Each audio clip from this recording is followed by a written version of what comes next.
People always come to stay with my family, and it wasn't just international students. Before international students, it was family, and after international students, it's still going to be family who comes to stay with us. If you don't have a place to go and you're related to us, you're probably going to end up wherever my mom is. It's just a thing. I've lived with my aunts who aren't actually my aunt. Does anyone else's family do that where, you have people who are called aunt and uncle, but they're not actually, they're like a cousin, like twice removed or something? I have a lot of those. So I've lived with my aunts who aren't really my aunts. I've lived with my uncle who isn't really my uncle. I've lived with one of my cousins, and I've lived with my grandpa. Out of all those people, you think it would just be the grandpa, but not in this family. Like I said, if you don't have a place to go, you wind up here with us.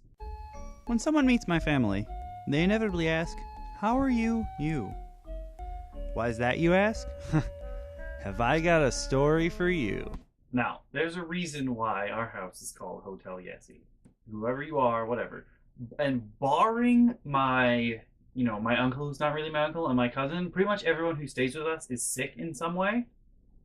And so that leads to a lot of problem.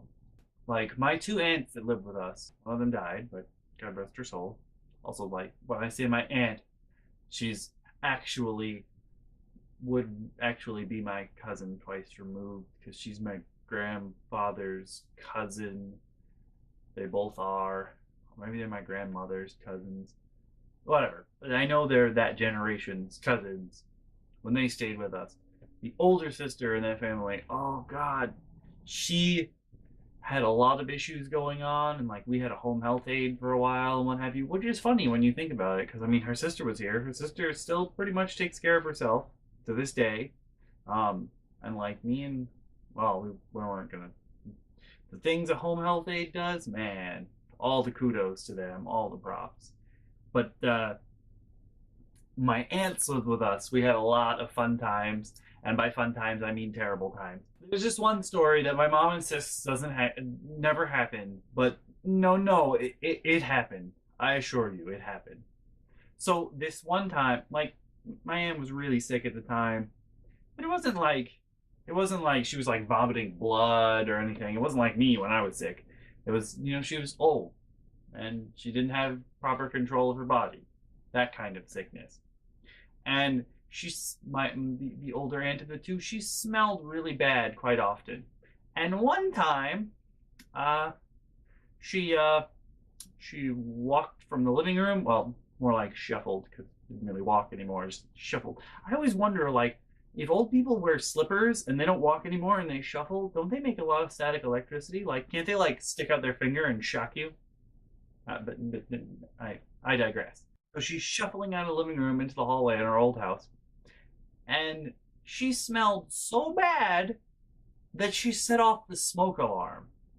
Like, can you imagine what's caked on you to make you smell like that? Like, it's gross. I hope I, as weird as it is to say, I hope I never get to that level ever.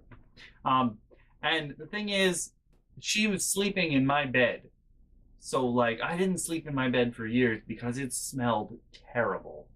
Even when she was gone, like, for months after, it would still smell terrible. I was like, nope, I'll sleep anywhere else. Don't give a shit. Nope, ain't gonna happen. I mean, I do give shits, but my shit goes in the toilet. Speaking of shit, let's go back to shit jokes because, yay!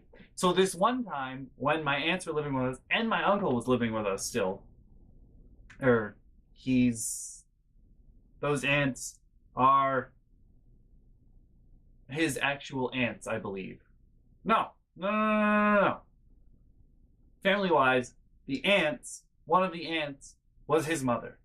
Bam! Got it. So, yeah, he's closer to being a cousin, but still one generation removed. So anyway, staying with us. My one aunt still took care of herself. Was in the room. Older aunt in the room. She's like, I could go to the bathroom. And my other aunt and uncle are like, all right, go.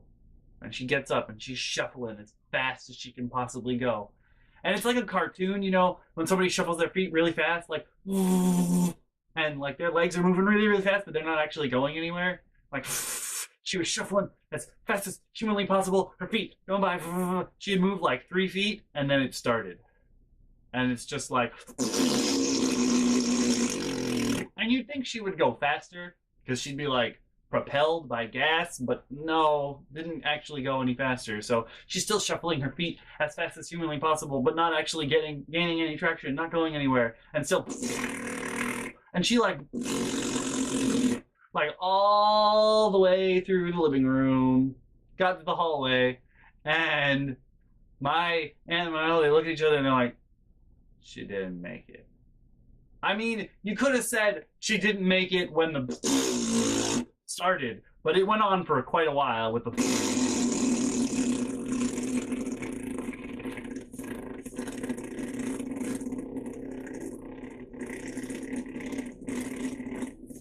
And that's when you say she didn't make it? Where were you for the last minute and a half?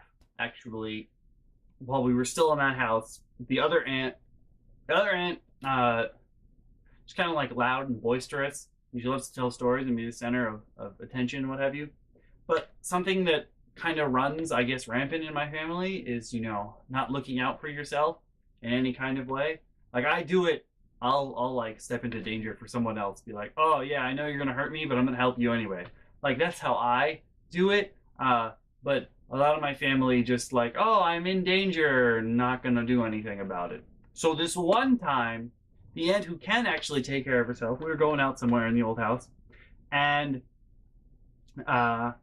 we like to do this thing where we would close the garage door and run out before it closed because we're cool and all that. Yeah, that was fun for us kids. It's kind of dangerous, I guess. Not I guess, it is. It has the sign on it. Garage doors have that sign that's like, oh, no, danger, you will get hit and it will hurt and all that jazz. Like, oh, no, danger, look out of the way. So this one time, we're leaving the house and my aunt closes the garage door from the outside, right? Close the garage door. She's standing under it. Like all those signs say, oh, don't stand under it when it's opening or closing, all that jazz. So she's standing under it. It comes down. It hits her in the head. Now, I know what you're thinking. It probably like squashed her and what have you. So we're all in the car. Or we're about to get into the car. She's the last one. The garage door hits her in the head, right? She doesn't move, per se. Her eyes get really wide as it's pressing down on her head. It wasn't a fast garage door. It was a shitty one. We had the shitty whatever. So it's really slow, but it's still applying pressure. So her eyes get wide as it's pressing down on her head. Her eyes get wide. She doesn't move. Still hasn't moved. It's been pressing down on her for about 5-10 seconds. Pushing down on her head. Her eyes get really wide, and she goes, ooh, but doesn't move. Just stays there under the garage door while it's pressing down. Ooh,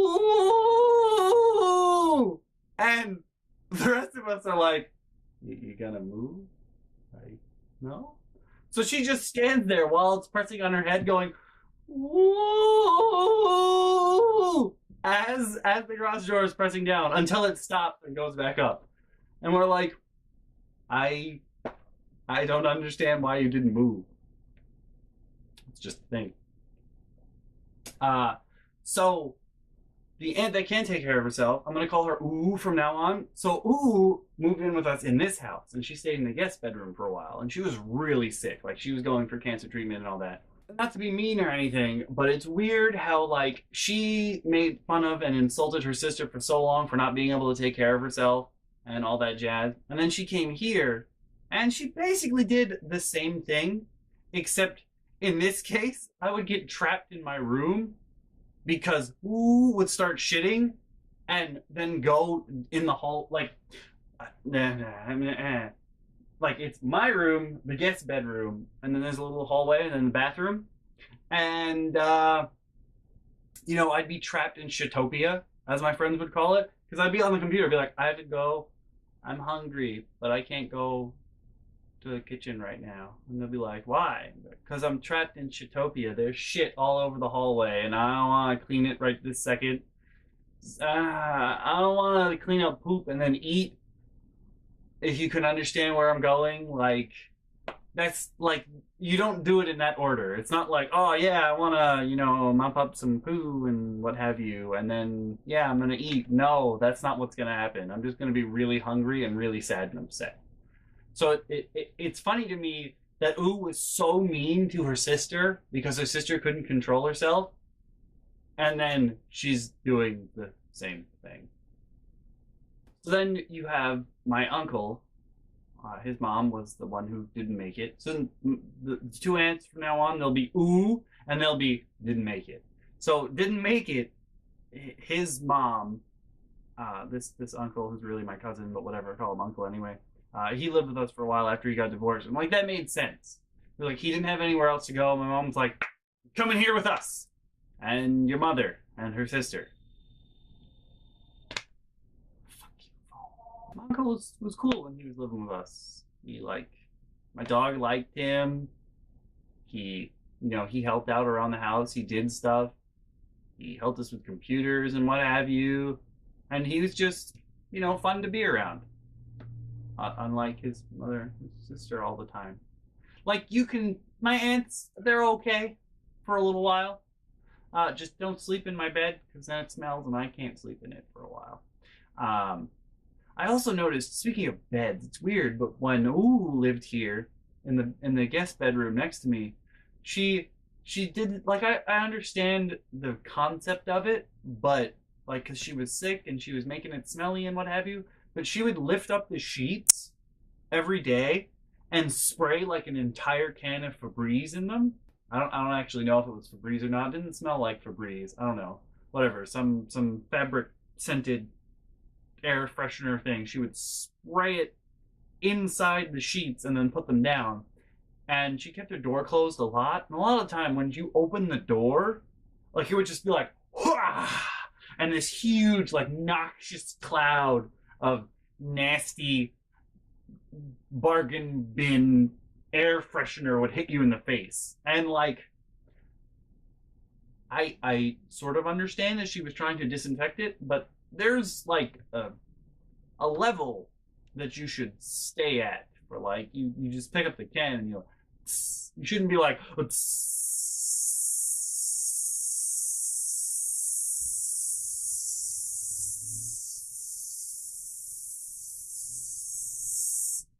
that's too much. It's just too much.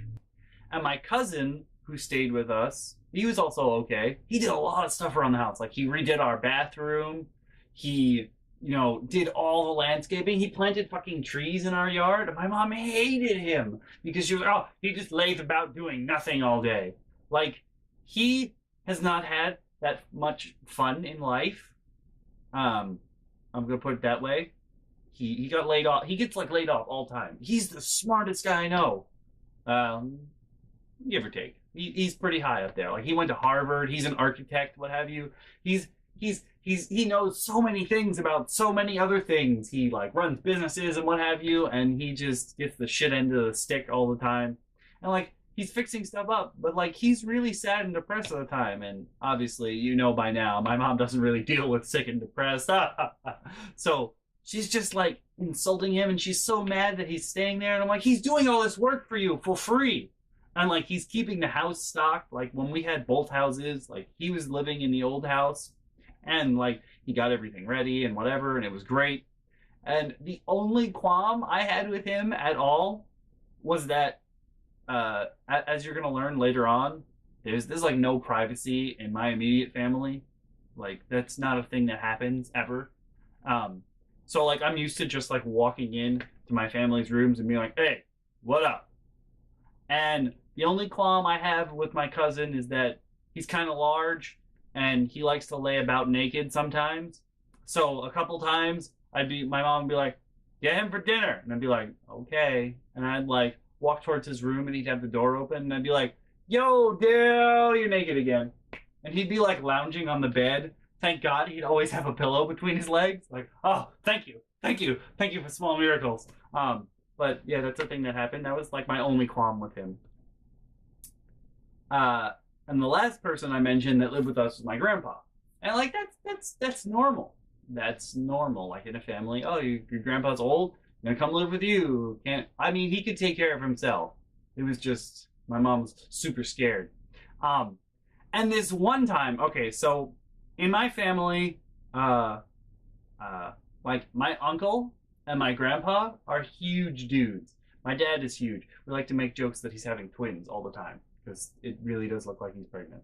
He slimmed down a little bit. So has my uncle, and my grandpa slimmed down a lot right before he died. Um, Probably because he was sick, but he was also eating better and what have you. So they both had really big bellies. They're not the fastest people alive. They're also loud, and like my grandpa and his son, my uncle, they fucking hated each other. They're just always arguing about nothing. Well, pretty much my uncle argues with everybody, um, but especially my mom and his dad. So they're always arguing and whatever. And this one time, well, my uncle came to visit. He was probably fighting with my grandpa or whatever when they were living in our old house. And they got locked out. I don't know why they went outside. I don't know what they were doing, but they got locked out. And instead of being normal human beings, because this is a theme in my family, we don't do things the normal way. We generally think outside of the box. Instead of being normal human beings, this is what they do. Okay, so we had like a screened-in porch at our old house. What they decide the best course of action is not to like call up a neighbor or be like, hey, can you, call my mom or can you call someone else who might have a key, like one of my sisters or whatever? No, their idea is that they're going to break back into the house. Okay, so these two fat, bumbling men who are probably screaming their heads off at one another somehow find a way. Now, when I say we had a screened-in porch, like, it was up. Like, to get into my house, to where the first floor was, you had to walk upstairs. So, to come in the front door, you had to walk upstairs. There's no stairs by the screened-in porch. It's just, like, on supports. So it's technically, like, it's probably where the second floor would be in, like, this house. So it's not on the ground. So for them to be able to get into it, somebody had left a stool or a stepladder outside, and they get up on the stepladder, but it's still not tall enough. So apparently, my grandpa, I'm gonna assume that it was my grandpa, somehow managed to lift his morbidly obese son up towards the window of, like the screen.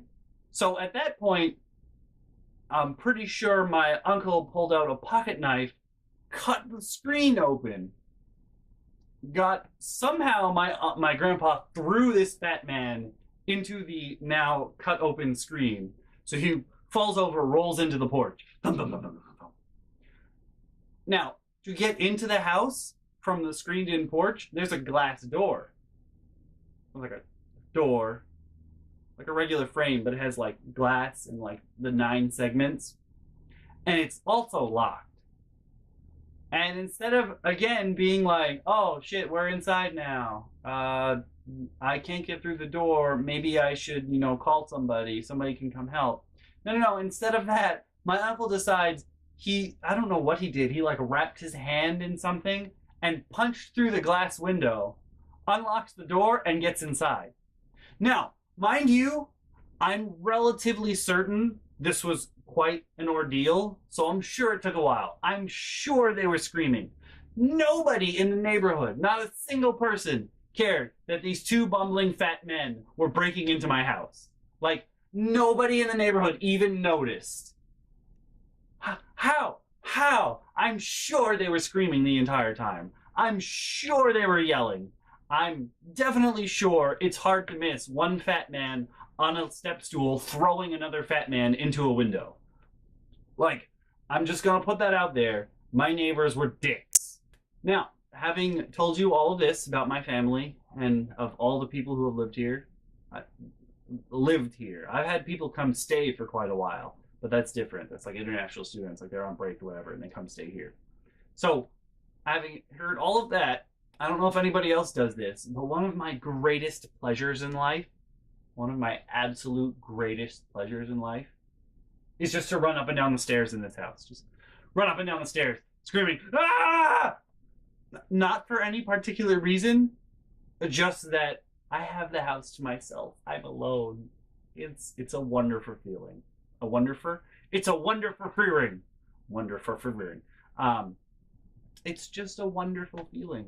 It's like my greatest pleasure.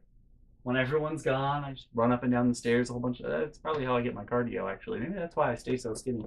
Can't really tell because I'm wearing a hoodie. But maybe that's why I stay so skinny. Yep. Just whenever anyone's gone, I just run up and down the stairs screaming, "Ah! I'm alone!" So yeah. Hey there, guys and gals. Thanks again for watching, as always. If you click the link on the left on this page, you'll be taken to the previous episode. If you click the link on the right, you'll be taken to the playlist. And for next time, why don't we take a little look at my family's wonderful problem-solving skills?